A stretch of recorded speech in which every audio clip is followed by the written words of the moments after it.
La grande question que tout le monde se pose, est-ce qu'on peut encore sauver la planète? Alors évidemment, aujourd'hui, on ne va pas y répondre complètement, mais on va essayer d'avoir des pistes. Le jour où l'Amazonie et les peuples qui en sont les gardiens disparaîtront, je crois que l'Occident prendra un coup dans l'aile. Je ne m'inquiète pas beaucoup pour la planète, je m'inquiète surtout pour l'homme. C'est-à-dire que la planète, elle s'en tirera toujours. C'est la responsabilité de l'homme sur la planète, pour le coup, et que oui, il y a des choses à faire, localement, notamment par rapport à la ville de Montpellier, mais c'est vrai pour les villes en général, toutes les grandes villes. Plus grandes villes.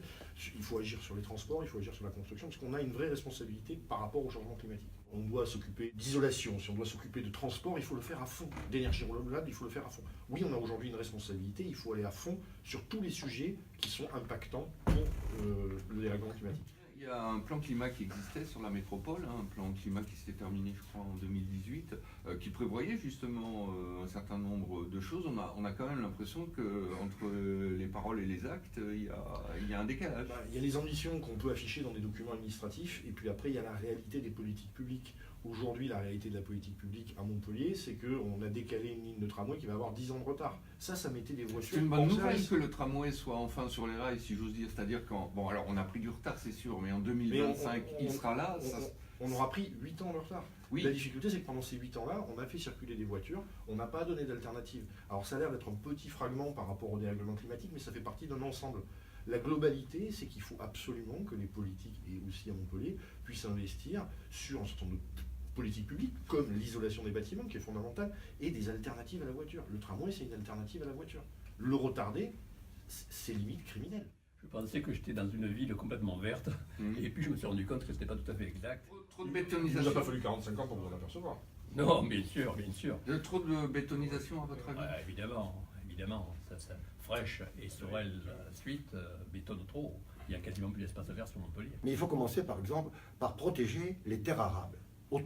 Parce que c'est un ensemble. Autour de Montpellier, il faut sauver. Oui, enfin arrêter d'urbaniser en un mot. Languedoc pourrait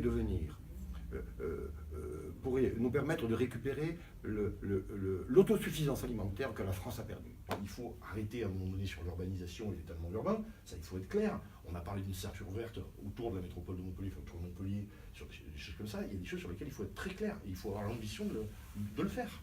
Voilà, mais c'est un problème réel politique, de manque d'ambition politique. Aujourd'hui, je vous cite un exemple pour la ligne de Montpellier, on retarde de 8 ans la ligne 5 de tramway. Par contre, on cherche des financements pour faire le contournement ouest de Montpellier en bagnole. Moi, il y a un moment donné où, si vous voulez, il y a quand même une distorsion énorme entre l'affichage d'un plan climat et les ambitions qu'on peut avoir et la politique qui est suivie. Oui, non, il faut arrêter de mettre de l'argent dans le contournement ouest. Il faut à un moment donné mettre de l'argent dans le transport public. Vous mettriez des panneaux solaires sur les toits.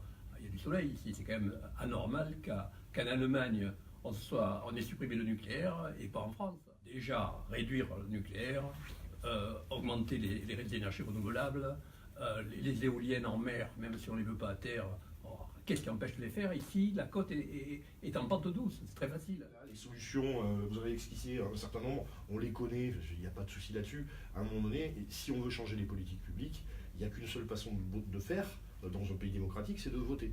Et on ne fait jamais d'écologie sans les écologistes. Donc moi, le seul message que je porterai, c'est qu'à un moment donné, si on veut que les choses changent, il faut voter écolo, il n'y a pas d'autre solution. La rue, à mon avis, est en avance sur le pouvoir.